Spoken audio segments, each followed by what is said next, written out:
Hi అండి. ఈరోజు మనం కాజు బేసన్ బర్ఫీ ఎలా తయారు చేసుకోవాలో తయారు చేసుకొని చూద్దాం. కావలసిన పదార్థాలు: ఒక కప్పు శనగపిండి తీసుకుందాం, కొబ్బరి తురుము ఒక కప్పు తీసుకుందాం, కప్పు కాజు, ఒక కప్పు నెయ్యి తీసుకుందాం, ఒక కప్పు పాలు, 2 కప్పులు పంచదార తీసుకుందాం. జల్లెడ పట్టిన శనగపిండిని కొద్దిగా వేయించుకుంటూ ఉండాలి. సన్న సెగన వేయించుకోవాలి. వేగుతున్న శనగపిండిలో కొబ్బరి తురుము వేసుకొని సన్న సెగన కలుపుతూ వేయించుకోవాలి. కాజును కూడా మిక్సీ పట్టి పౌడర్ చేసుకుని బేసిన్లో వేసి వేయించుకోవాలి.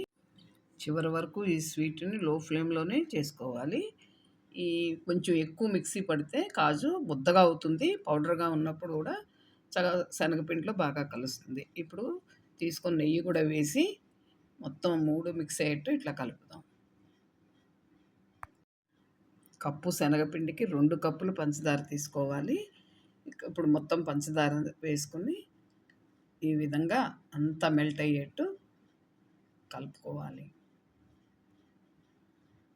ఇప్పుడు ఒక కప్పు పాలు తీసుకున్నాం. పాలు పోసుకుంటే ఈ పంచదార ఇంకా బాగా కరుగుతుంది. మొత్తం అంతా కూడా బాగా మెల్ట్ అవుతుంది. పాకం తయారవ్వడానికి తొందరగా అవకాశం ఉంటుంది. చిటికెడు యాలకుల పొడి కూడా వేసుకుని మనం పాకం రెడీ చేసుకుందాం. బౌల్కి నెయ్యి రాసి పక్కన పెట్టుకుందాం. పాకం అందులో పోసుకోవడానికి వీలుగా తిప్పేటప్పుడు అడుగంటకుండా చూసుకోవాలి. దగ్గరైంది మనకు అర్థం అవుతుంది. చూసారా, ఇలా దగ్గరైనప్పుడు ఉండకొచ్చిన ఫీల్ వస్తుంది. అప్పుడు బౌల్లో పోసేసుకోవచ్చు. చాలా రుచిగా ఉంటుంది ఈ స్వీటు. ఒకసారి చేసుకుని తిని చూడండి. పిల్లలు కూడా చాలా ఇష్టపడతారు. నా మనవడు పుట్టినరోజు ఉంది, అందుకే నేను ఈ స్వీట్ తయారు చేస్తున్నాను పిల్లలందరి కోసం. మీరు కూడా ఒకసారి చేసుకుని తిని చూడండి. నా వంటలు కనుక మీకు నచ్చినట్టయితే లైక్ చేయండి, షేర్ చేయండి, సబ్స్క్రైబ్ చేసుకోండి.